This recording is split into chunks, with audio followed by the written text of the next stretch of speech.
Welcome to our latest program about Needham Town Government, produced by the League of Women Voters of Needham and the Needham Channel.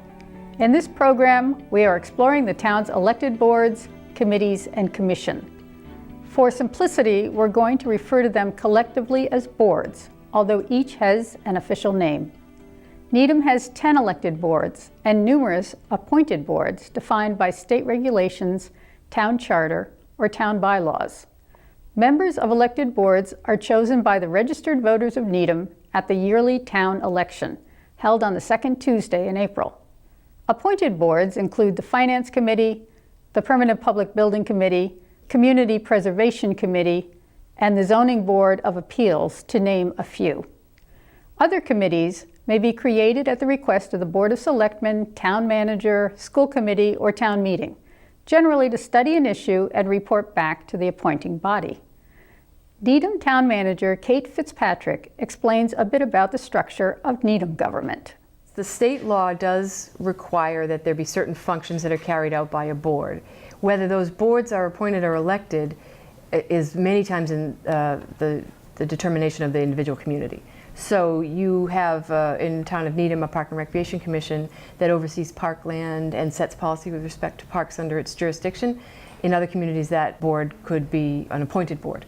So there are certain things that must be done by a board. You must have a board of selectmen if you're a town government. You must have a school committee. There's special rules with respect to library trustees. There are boards of assessors who have to act. And we didn't even talk about the town clerk, which I should have mentioned, and the board of registrars, which is set by state law. But this program will focus only on the elected boards. During the program, you will be given an overview of each of the 10 elected boards. The overview will include the board's function or charge, its composition, length of term of its members, and impactful decisions made in recent years. Elected boards include the Board of Selectmen, School Committee, Board of Health, Housing Authority, Park and Recreation Commission, Trustees of Memorial Park, Planning Board, Trustees of the Needham Library, the Commissioners of Trusts, and the Board of Assessors. The structure of town government in Needham is that the Board of Selectmen is 5 members who are elected, and they are the executive branch, and you have town meeting members who represent the legislative branch. So the selectmen, they share the executive branch with the school committee, who are also elected, and both groups oversee the policy direction of either the town side of government or the school side. The Board of Selectmen appoints a town manager, and that's me, and I appoint everybody else in town government with the exception of school employees and the Finance Committee's executive secretary and town council. So the selectmen retain appointing authority for town council, and the Finance Committee retains appointing authority for the Finance Committee's assistant. All of the departments work for the town manager through 2 assistant town managers.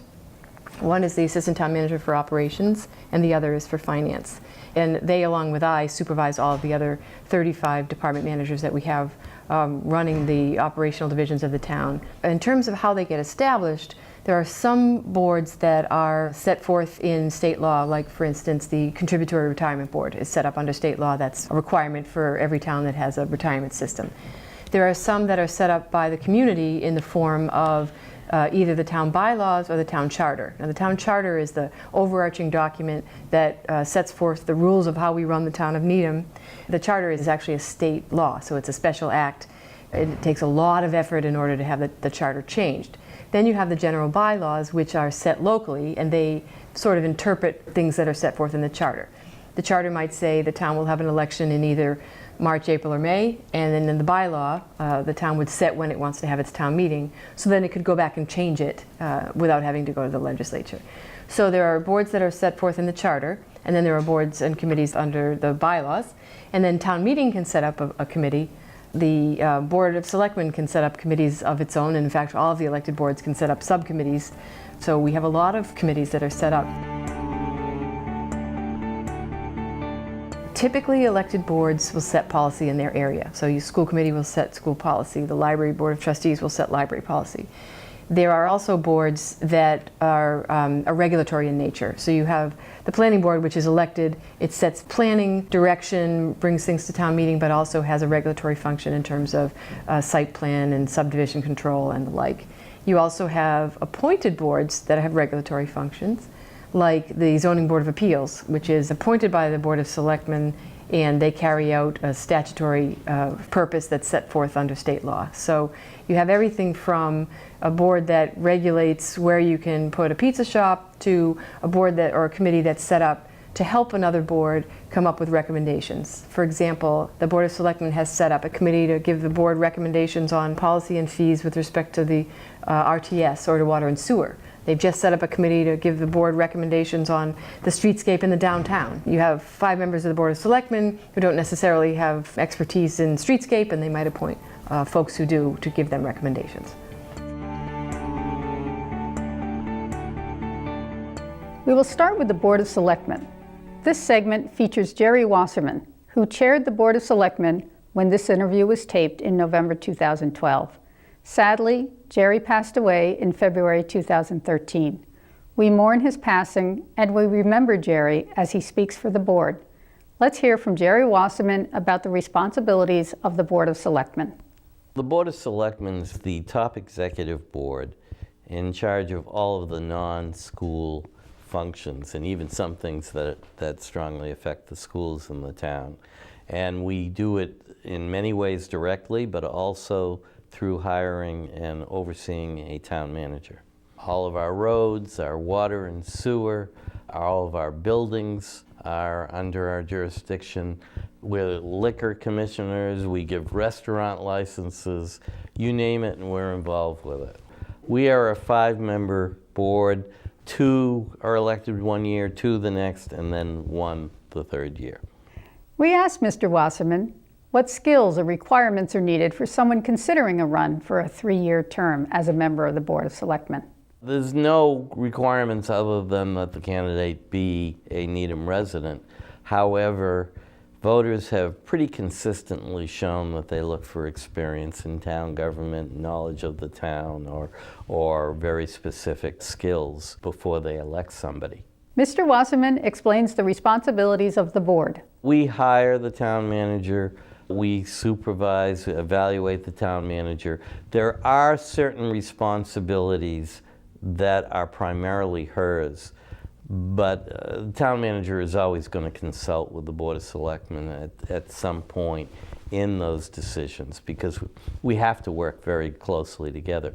But for example, it is her job to hire a police chief and a fire chief and a director of DPW, so that we would never tell her who to hire, but she would always consult with us and get our opinion on those decisions. The employees work through the town manager, but that would include all of the Department of Public Works, the police, the fire, all building maintenance, and Public Works includes roads, it includes the recycling and transfer station, includes water and sewer, parks and forests, not the Park and Rec, but the Parks and Forest Division that maintains all of this. Almost all of the town hall employees work for the town manager, and therefore, through her, work for us. We asked Mr. Wasserman to share something that the Board of Selectmen was involved with, or he is particularly proud of.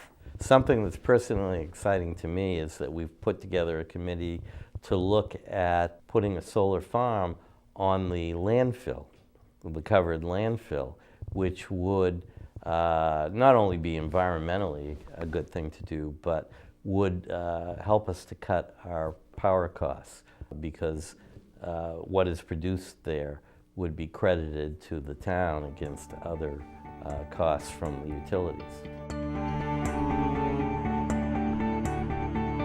The Needham School Committee oversees our school system. Heidi Black explains what serving on this board is all about. Well, the function of the school committee is really one that is mandated by law, and our general responsibility is for oversight of the Needham Public Schools.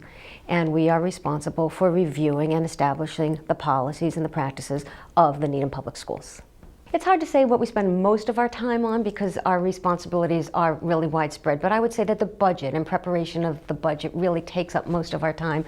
I don't know that the general public really realizes that It's almost a year-long process that we go through to develop the budget. We pass one, we vote on one in January that goes to the town manager for approval, but we really start working on that in September. I think the superintendent would say it is a year-long process to develop a budget, and then once it's approved, we manage and support how that money is used. So the budget is certainly one of the biggest time consumers that we have. We also are very involved in curriculum. We are involved in program review. So this year, for example, we just heard a report on the World Language Program Review, which is another year-long process. We hear all of the school improvement plans. That's part of our charge by law. We approve those, so we hear from each school. Throughout the year, we might hear reports on athletics or on music and so forth. We deal with our facilities. That's another major area that we spend a lot of time talking about. With responsibility for 5,400 students and 360 teachers in 8 school buildings, strategic planning is an important responsibility of the school committee. One of the other things that the school committee spends a fair amount of time on is strategic planning and long-term planning. We have district goals that we adopt per the recommendation of the superintendent, and he's developed those with the entire school district, primarily the district leadership team. And we look at those and we see how are we going to support those efforts as we move through the school year. So that is what the school committee does, but what about the committee itself? There are 7 members on the school committee. They are elected at large, meaning there is not one per precinct or 2 precincts, so members can reside anywhere in town. We have 3 members that are up for election in one cycle. They're 3-year cycles, and then 2, and then 2. So they're 3-year staggered terms. There aren't any specific credentials per se, but I would think, and my experience has been that it's very helpful to have a general understanding of the Needham Public Schools. Most of our school committee members came up through the ranks of being volunteers at elementary schools or middle schools and high schools, or have been involved in various override attempts, or have served on committees through the school district, so they're familiar with the school district itself.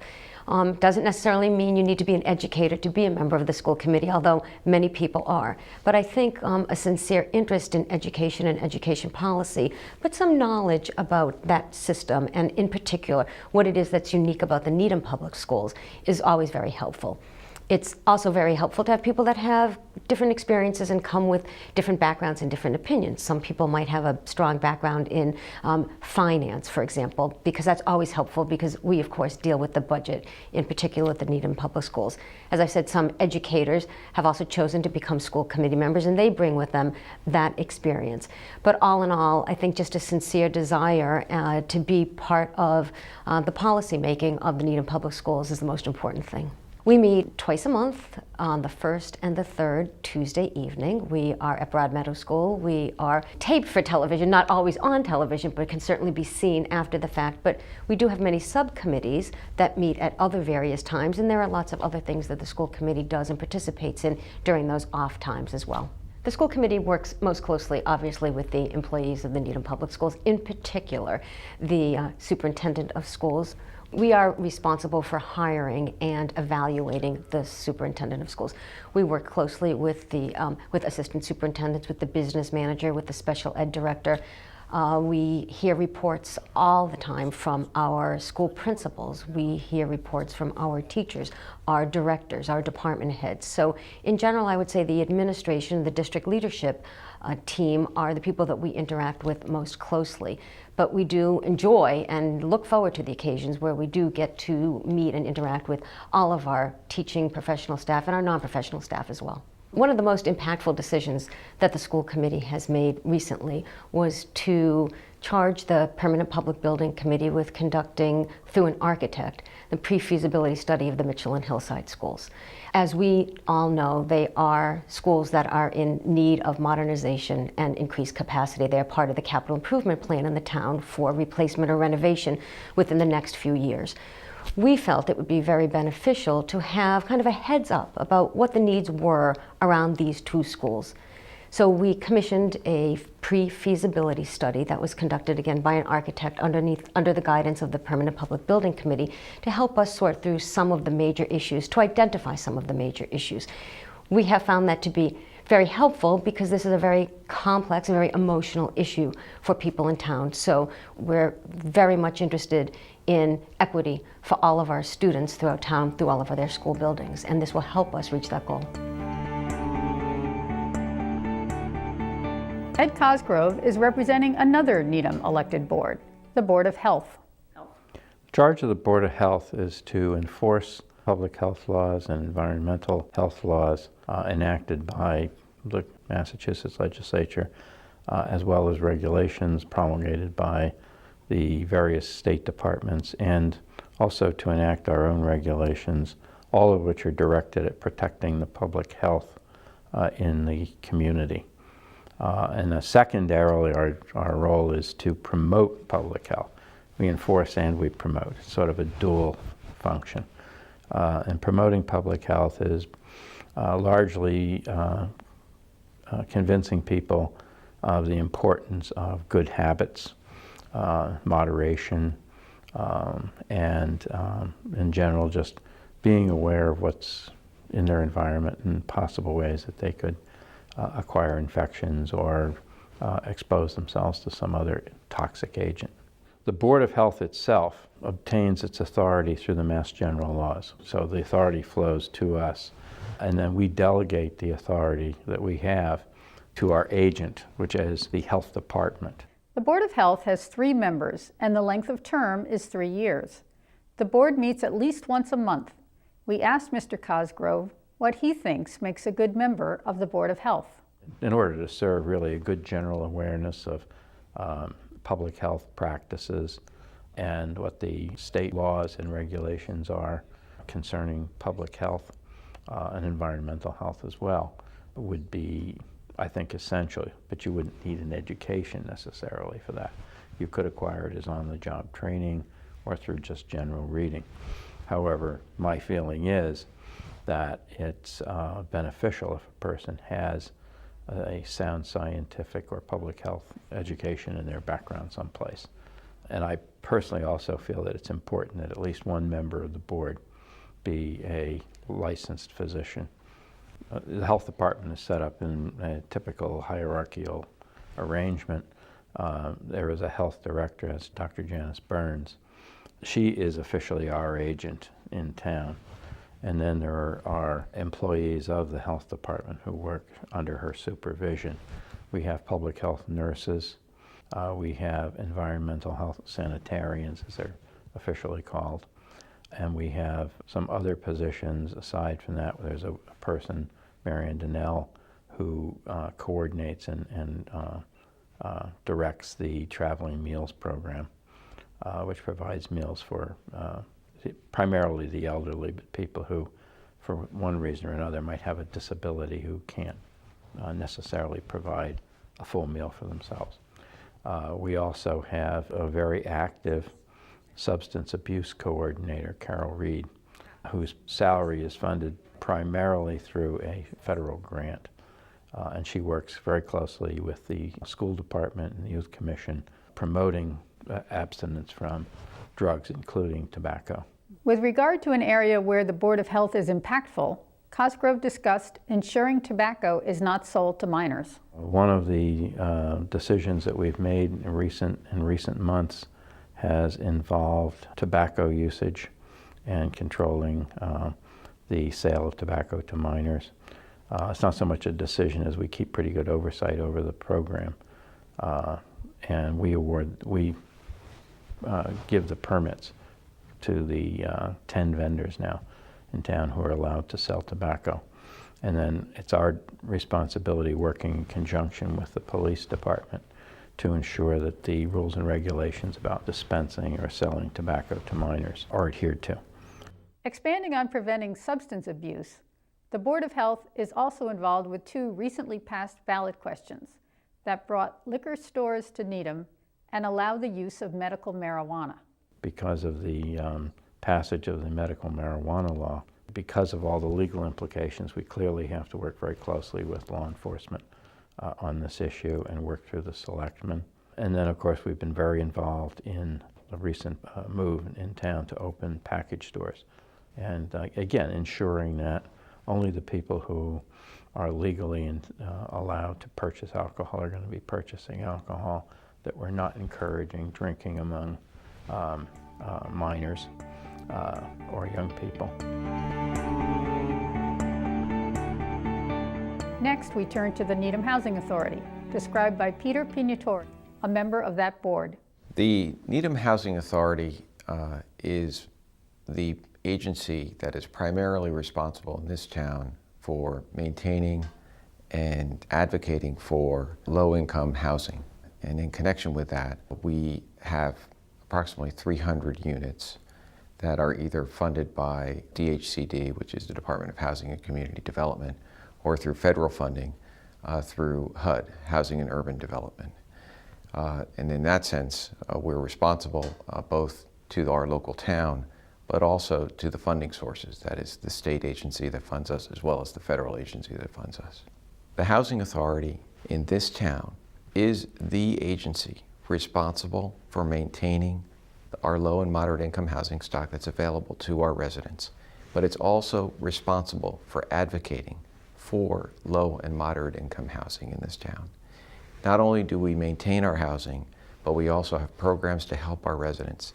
And we look for opportunities to develop more housing for low and moderate income people in our town. We don't have expenses in the yearly operating budget of the town, but those of you who are familiar with our town government know that at different times over the past 5 years or so, we have received funding through CPC, the Community Preservation Committee, that's organized under the CPA. And those funds were used in the redevelopment of High Rock Estates, which resulted in High Rock homes. The authority is controlled by a board of commissioners. There are 5 of them. One of the commissioners is appointed by the governor. The 4 commissioners that are not appointed are elected officials, and they're elected by the local townspeople here in Needham. Each commissioner serves for a 5-year term. The board meets monthly on the 3rd Thursday. We're looking for people who are committed to developing housing opportunities for low and moderate income individuals and for advocating for that in their local community. It is also helpful for members to have a skill set with respect to building management issues or an accounting background, since the board must provide accounting to both state and federal agencies. There are a number of town employees under the authority's jurisdiction. Think of it actually as if it were an entity that was responsible for developing and managing real estate, because that's basically what we do. We have an executive director, we have a deputy director, we have leasing managers, bookkeeper, administrator. And of course, because we have a lot of property, 4 or 5 different properties with hundreds of units, we have a maintenance staff as well. So we have a chief of maintenance and individuals who report to him. In total, we have approximately a dozen employees. I think that a representative project, and one that we're particularly proud of, and I think many people in town are proud of, it was the redevelopment of High Rock Estates. High Rock Estates, a few years ago, consisted of 80 bungalow units, 1 and 2 bedroom units. We redeveloped 20 of those units into 40 units by tearing down the bungalows, redeveloping each of the individual properties, and locating on them duplex homes. 20 of the 40 that were redeveloped were developed into a condominium. Those condominium units were sold to low and moderate income families because of deed restrictions contained in those units. They will always be available for low and moderate income families. The 20 other units remain rental units and available as part of our housing stock. So what we've done in that neighborhood is we've turned what were some substandard housing of 20 units into 40 units, 20 of which are going to be held by homeowners, which adds stability to a neighborhood, and 20 of which are going to be brand new rental units available for low and moderate income individuals to rent. Our next guest is Michael Retzky from the Park and Recreation Commission, a 7-member board whose members serve a 3-year term. The board meets twice a month. The function and charge of the Park and Recreation Commission is to provide guidance and policy-making procedures for the Park and Rec Department for the town of Needham. We oversee the jurisdiction of about 300 acres of land that includes trails, parks, all the athletic fields. So there's really quite a bit that our board covers. So some of it is also scheduling. We schedule all the youth sports events that go on, also the events that aren't sports related. So because there's a lot happening where people want to use the fields. We have Relay for Life that comes in and everything else, and all that's under our jurisdiction to do that. And we work in cooperation because the school owns a lot of the properties, the school committee does, and also the selectmen, and we're given jurisdiction for scheduling purposes on that. Most of our time spent on issues that come up all during the year. Some of the latest things we're working on right now is we're working on a feasibility study for Rosemary Pool to see how we can renovate that, what's going to be feasible on that property itself.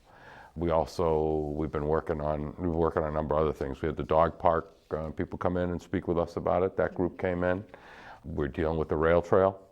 Some of the aspects of these things, they're based on control of the selectmen, but since we do scheduling and other things, we support a lot of what happens here.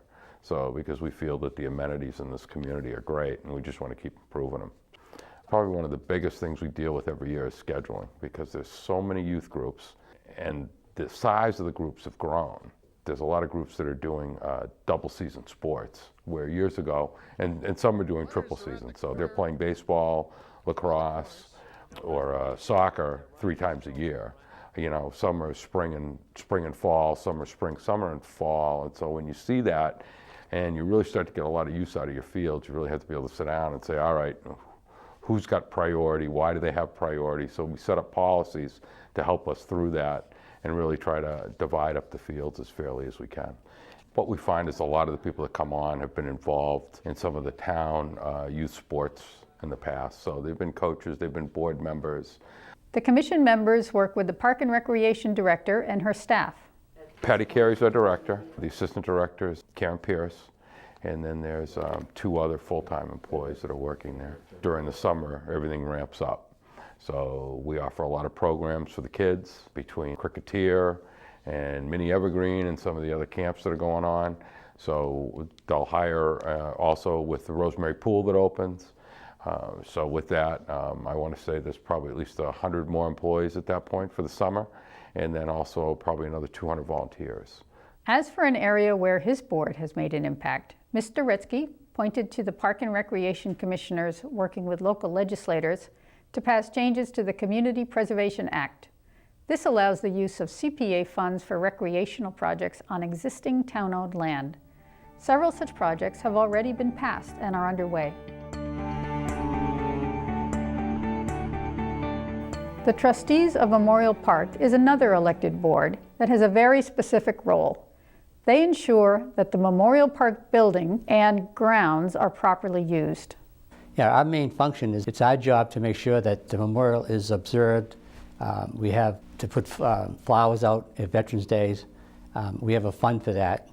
And we make sure that all the monuments are taken care of and things like that. We review all plans, people that want to use the park for sports events or activities, such as the 4th of July, you know, things like that. And then we report to the Park and Rec, you know, after we approve of these meetings, and that's how it's run. There's 5 members on the board, and they serve for 3 years, and there must be at least 3 veterans on the committee. I think you just want to be someone that's really caring for the needs of the people that want the field, making sure that they don't interfere with other organizations. We usually deal with the Public Works, you know, the division of the Parks Division, and then after that we work with the Patty Carey at Park and Rec. The trustees of Memorial Park hosted what they called the Wall of Dreams. It was for the Vietnam War, and they had the memorial come out. They had all kinds of souvenirs and stuff like that, you know. So it was a very nice tribute to the what Vietnam War was like. Planning Board member Bruce Eisenhut joins us to discuss his board. The function in charge of the planning board is basically to be the permitting agency for the town of Needham. But that's not all we do. We also, in addition to permitting, we engage in all the long-term and short-term planning for the town. And we also have an educational component. For permitting, we're charged under state law for being the special permit granting authority for certain major commercial projects in town. And our focus is on commercial projects and on major commercial projects. And there's 3 pages of definition as to what's a major project and what's a minor project. But basically, most commercial development will go through the permitting process before the planning board. We also have authority under the subdivision control law in both residential and commercial subdivisions of land. So a subdivision of land would be where a developer takes a large parcel of land and makes it into smaller parcels, usually to build residential housing, and needs to build a public way to gain access to the newly created lots. That would be a subdivision, and the planning board would have permit authority over that.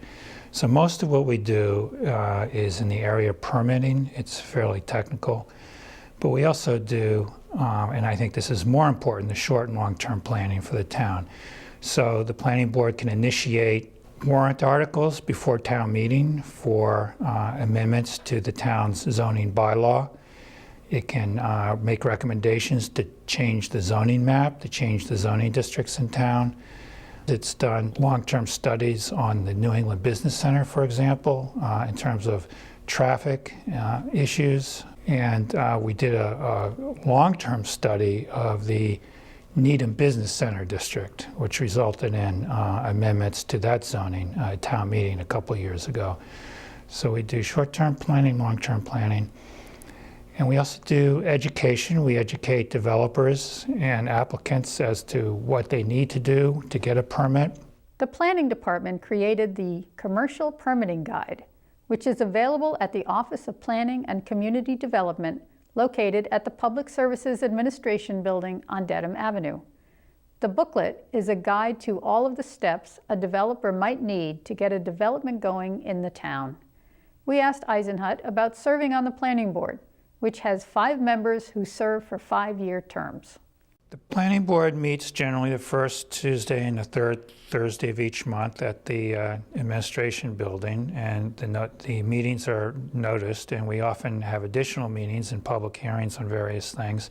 I would encourage people to, come to a planning board meeting occasionally, get a sense of what we do, look at the agenda. It's surprising how few neighbors show up when something's on the agenda that affects their neighborhood. We certainly want to see the neighbors there. We want to know what the concerns are. We can't put protections in place or conditions on a permit in place if we don't know what the concerns or issues are. So I'd encourage the public to get a little bit more involved. To serve on the planning board, what are the requirements? There are absolutely not any special requirements or credentials required to run for the planning board. Now, it happens currently there are 4 attorneys on the planning board, and that's because the permitting especially can be fairly dense and technical. And so it's helpful. I mean, if you have a background in municipal law or environmental law or administrative law, it's helpful, but it's certainly not a requirement. The town employees that work with the planning board, I'll put it, is Lee Newman, and she is the Director of Planning and Community Development. Now, Planning and Community Development consists of the Planning Board, the Conservation Commission, the Board of Appeals, and the Economic Development Coordinator. When asked about a recent effort by the planning board that made or will make a big impact on the town, Eisenhut thought of the health of its residents and the town's hospital. The one that stands out and is, I think, most recent is the Beth Israel Deaconess Hospital, because they're going to develop a cancer center. The hospital is a special overlay district that abuts a residential neighborhood, so it presents some unique challenges. It's also a very constrained site, so it's hard for the hospital to accomplish everything they want to in a limited amount of space. So there was a lot of discussion. The planning board with both the applicant and the neighbors about buffering, things like landscaping and lighting and noise abatement and traffic flow and traffic lights and parking. I mean, we spent an awful lot of time working with the neighbors, working with the applicant, and actually coming to a really good consensus. And this site is going to be, I think from a landscaping perspective, it's going to be quite spectacular and unusual for the town of Needham. You're going to see some really nice landscaping, buffering the residents from the hospital. The traffic flow is going to be much better. It's going to be taken away from the residents. There's going to be a parking garage there, which will alleviate the concerns the neighborhood has about patients and staff parking in the neighborhood. So I think it's just it was a win-win situation, and it was a proud moment, I think, for the planning board working toward getting a consensus resolution.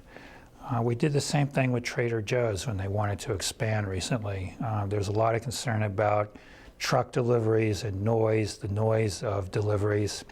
We worked with Trader Joe's and they agreed to utilize advanced technology to make the deliveries quieter. They agreed to a schedule of deliveries. They agreed to rules about truck idling and things like that. So we were able to alleviate at least most of the concerns of the neighborhood about the impact of this expansion that it would have on their quiet enjoyment of their properties. So those are two recent decisions and good examples of what it is we do. The trustees of the Needham Public Library are entrusted with a precious town resource. Once simply a collection of books, the library has changed over time to include other media, although books remain its mainstay. Lois Bacon of the trustees of the Needham Public Library is representing her board. The library trustees' mission is established actually by the Massachusetts General Laws, Chapter 78, Sections 10 and 11, and also the Needham Town Charter, Part 3, Section 19. And both of those sections lay out the issue of a funded library. So if a town has a library that's funded by town money, then the general laws as well as the charter state that you have to have a board of library trustees. The library trustees have a number of different roles, but mainly it's to advocate for library services and also for the budget. So that would include things like working on a strategic plan to listen to the community and see what the community is looking for in their library services so that we can then mold our library or provide our library services so you want to come and use the library.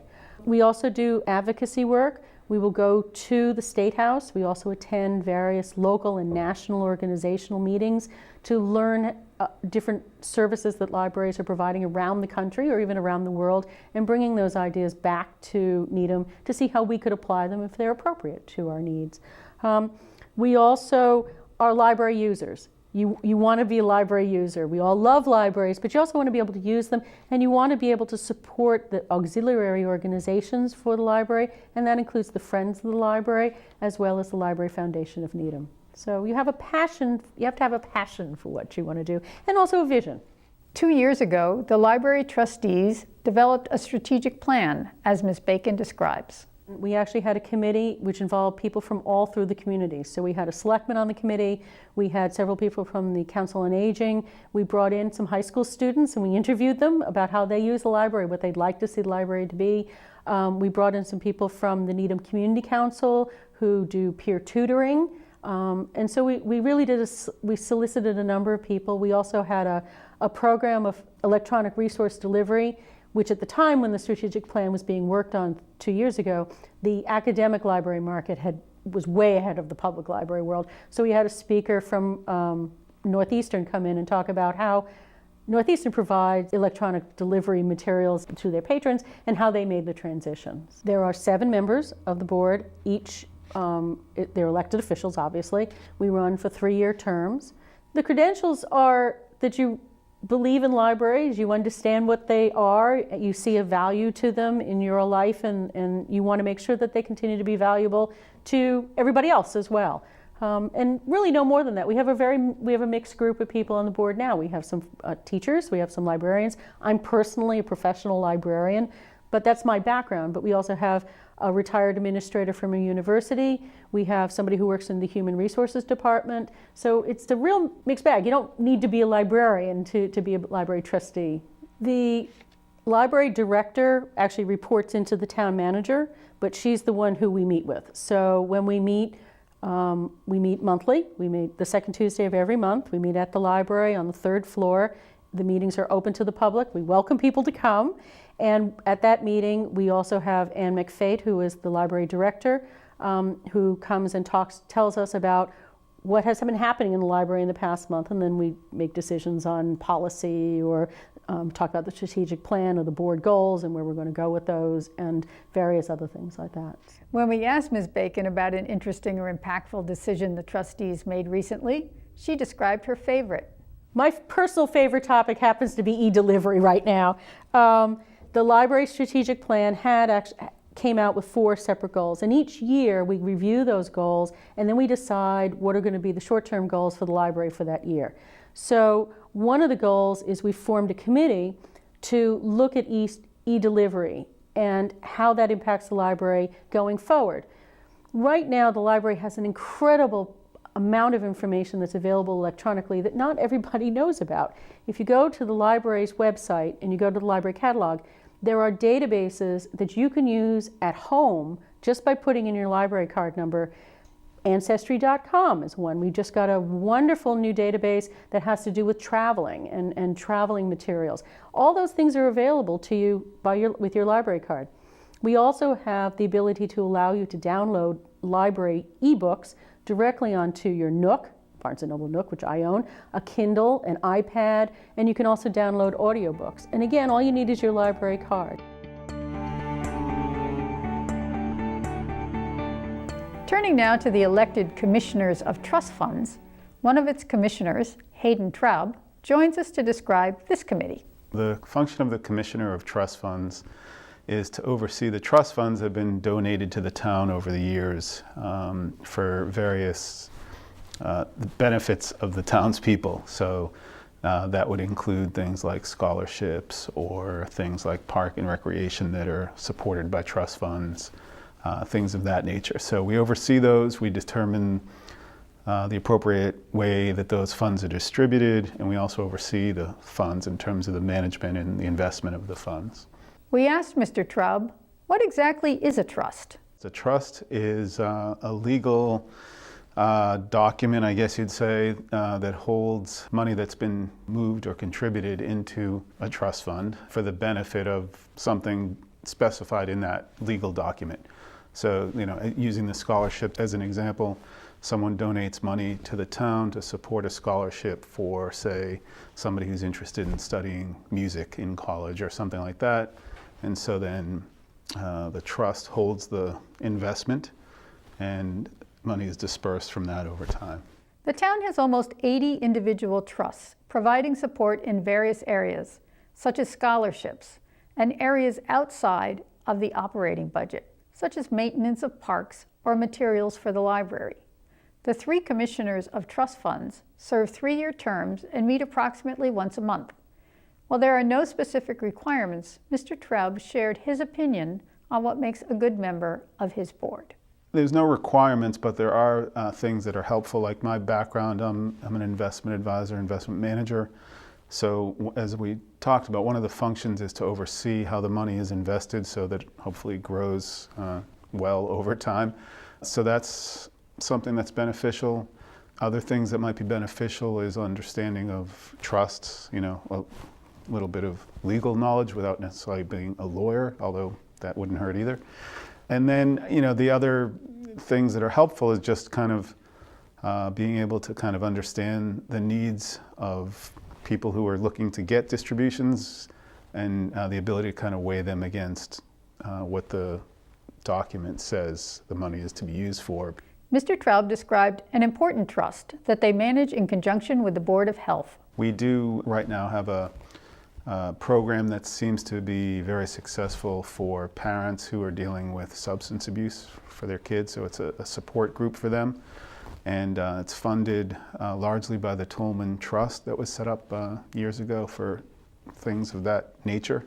So we just distributed funds for that to kind of continue the support groups. The commissioners work with the town treasurer, who is also the best person to contact if you are interested in setting up a trust. Damon Borelli joins us to discuss the Board of Assessors. The responsibility of the Board of Assessors is to determine the appropriate tax levy for both real and personal property in the town, both residential and commercial. And to that end, we undertake to perform assessments of real property, both, again, private property for our citizens, as well as down in the business center, as in personal property, the various businesses around town. Then taking that data, taking what the budgetary requirements of the town are to determine an appropriate and equitable tax rate. We obviously have a statutory mandate that requires that we determine a tax rate throughout the town that matches with the budgetary requirements of the town, so that the town has we can't carry a deficit going forward. So we have a statutory mandate. At the same time, we also interface heavily with the Department of Revenue for the Commonwealth of Massachusetts. Once every 3 years, they come through. They look at all of the information that we've collected in terms of residential and commercial property to make sure that it's at least within the range of, I believe it's 97% accuracy that we have to have.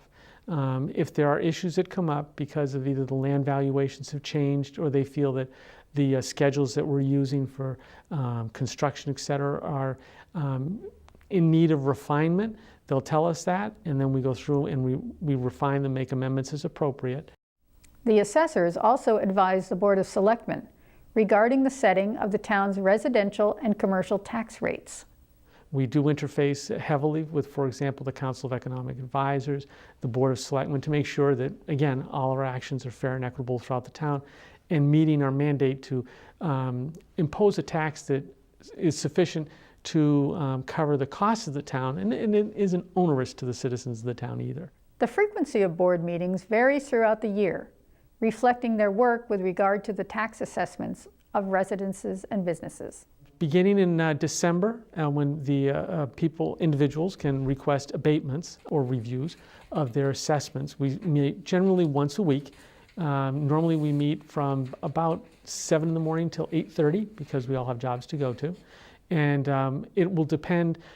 We have a statutory time frame where we have to, when somebody files an abatement, we have to review it and get a response back within 30 days. So within that time frame, if we have a lot of abatements, I think last year we had approximately 200, then sometimes we meet twice a week. And as it goes forward in time, individuals, if they don't like the decision that we've made, they can ask for a further hearing, and so we hold those hearings at night. So there's, depending on our requirements and number of abatements, we'll once to twice, and that goes through March. We asked Mr. Borelli about the abatement process. The process actually is an individual gets their tax bill and they look and they say, we think it's too high. Then what they do is they come down to our office, they get an abatement form. We ask them to list what they think are comparable properties that it could be compared to, maybe in their neighborhood, maybe around town, that are similar design and construction. We then take that data, we then match it to similar information that we have in our database to make sure that, in fact, we are assessing them properly. We may change the assessment just based on their representations. We may not. Then we tell them what that result is, and sometimes the homeowner would like to come down and say, if you came to my home, you would see X, Y, and Z. Maybe the bathroom is older than you think it is, or the kitchen's smaller than you think it is. We have them come in. Sometimes they'll bring us pictures. We look at the pictures, and then we re-review our determination. Interestingly, the Board of Assessors and the Board of Selectmen were the only paid positions in town government for years, because members of the Board of Assessors in the old days were the assessors. They were out listing, looking at property, setting property value, and making determinations on abatements. As things evolved, that could this is a very large community with a lot of property. They hired staff to do that, but they're very much involved in making sure that the values that the staff and the department and the assessor, the administrative assessor, have set, and they approve those values. And then they play an important, again, adjudicatory role in determining whether folks who file for abatement of the taxes, who are disputing the value of the property, and they play an important adjudicatory role there. Needham's Board of Assessors has 3 members, and 1 is elected each year, so we have potentially a new member every year. The board also has support staff to help with processing abatements. The town employs a town assessor, that's Chip Davis, who is the oversight within the structure of the town. We also have a gentleman who does personal property reviews, and we contract some of that out as well. Our greatest issue is to constantly stay nimble enough so that as these property values change, we're responsive to that. One other area that we've most recently been involved in is the evaluations for properties related to, well, cable vision and the cables that are on the telephone poles. Those too are taxed. And there's been litigation that's been ongoing with Verizon as well as other carriers as to the value of that.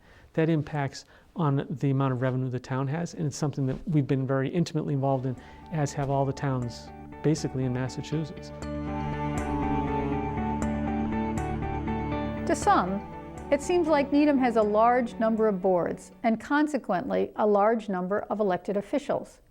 We asked Kate Fitzpatrick to put Needham into perspective with the rest of Massachusetts. It really depends on the community's history and what culture and what the feel of the community is. You have most small communities, particularly in the central and western part of the state, would have more elected boards. They're communities that tend not to have professional local government managers, or they have them and they're very new, or they might be part-time. That's almost an all-volunteer government. Probably more than half of them are central and western Mass, and they're really run by volunteer assessors, planners, and the like. The further you come to economically developed areas in the eastern part of the state, the more likely you are to have fewer of those. Communities that have longer tradition of town manager government, which is different from town administrator government in a lot of ways. Those communities that have been doing that form of government for 50 years are more likely to have fewer elected boards. They've transitioned to appointed boards for particularly things like assessing and park and recreation and health, although many of them have even a planning board as appointed. And interestingly, some of those communities, the committees are appointed by the town manager, where others would retain the Board of Selectmen doing the appointments of those committees. So it really depends on the form of government that you have, where you're located in the state, and really what the culture of the community is. As the League of Women Voters, we encourage civic engagement and activism, such as serving in town government. But if there comes a time when the town determines that an elected board should be appointed, what is the process for doing this? If you're changing something that's in the bylaw, that is an easy change. If you wanted to change what boards are elected or appointed, that would require going to the legislature to change your charter. There is a streamlined mechanism for communities to make a certain number of elected boards appointed, and that is more streamlined than going through a home rule petition and getting an act of the legislature, but it only involves a few of those elected boards. If you wanted to make major change, for instance, to the number of selectmen, some communities have 3, they've gone to 5, some have 5 gone to 3, those require a charter change, and charter changes, because it's an act of the legislature, does require the legislature to act and the governor to sign it.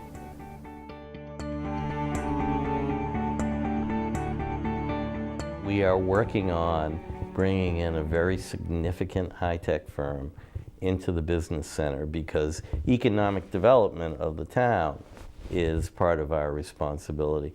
This will, we believe, really inspire the growth of our business center, which is important in many ways, not the least of which is the better our business function is, the less that we have to get our revenue from residential taxes if we have strong commercial taxes.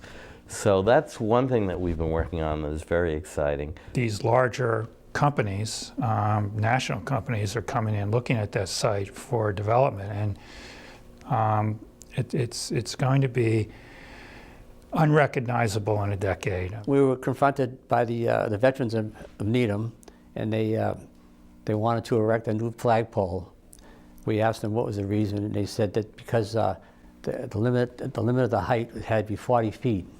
So we gave them permission to remove our existing flagpole and then to install a new 40-foot flagpole, which was erected just before Veterans Day, and they celebrated for the first time. How do we tell people, you got this e-reader, you got it for the holidays, now you can use it, and you can use it for free. The books come to you, you get an email notification, you borrow them for 3 weeks directly onto your e-reader, And at the end of 3 weeks, they're gone. They return back to the library and somebody else gets them. It's pretty cool. We're always in the background monitoring health in town. We monitor the statistics around diseases.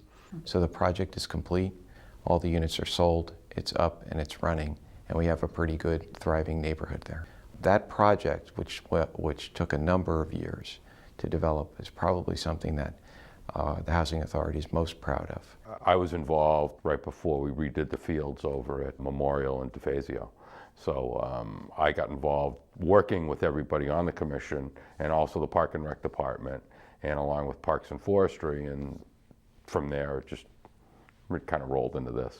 There's lots of good things that come out of the trusts, and I think people don't really know about them. And we've tried to improve the knowledge and communication about what we do, and more importantly, what the trust can do. And so, if people are thinking about like estate planning and things like that, that it would be great if they think about the town to benefit the town, recognizing, again, I think some people are concerned like donating money to the town to like help the operating budget, but that's not what these things do. They help like fund scholarships and help fund things to benefit the people of the town, basically. In the town of Needham, there are a lot of appointed and elected boards, and it has a history of being a community that is very volunteer-driven, so that most of the policy decisions that are made in the town have significant input from the public through a particular appointed or elected board. On behalf of the League of Women Voters, I would like to thank all of the board members who spoke with us for this program. But more important than that, let's all be thankful for the hundreds of volunteers in Needham willing to serve on an elected or appointed town board or committee. Through the efforts of these people willing to share their time and talents with our town, we have a town that is safe, healthy, great for young families, while respecting our history and culture. When the next election rolls around, consider running for one of these boards and helping Needham continue to thrive. To run for election in Needham, candidates must obtain nomination papers from the town clerk's office in Town Hall in early January, obtain 100 valid signatures from Needham registered voters, and return the signed papers at the end of February. The town clerk announces the exact dates each year. The candidates' names will appear on the April ballot. For contested races, the Needham League of Women Voters holds a candidates forum about 1 week prior to the election. I think the busier people are, the harder it is to give up the time to run for elected office.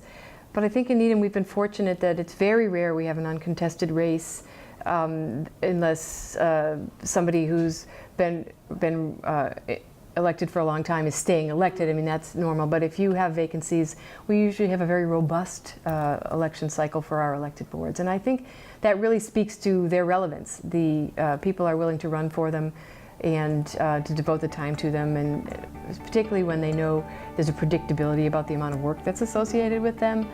I think that in many communities there are some struggle. In Needham we haven't seen that. Serving on the Needham School Committee is an honor and a privilege, and I will speak on behalf of my other school committee colleagues that to us it's exciting, it's interesting, it's really thrilling to be able to see the growth and the progress of the school district and to be part of making the policies and the decisions that further that vision.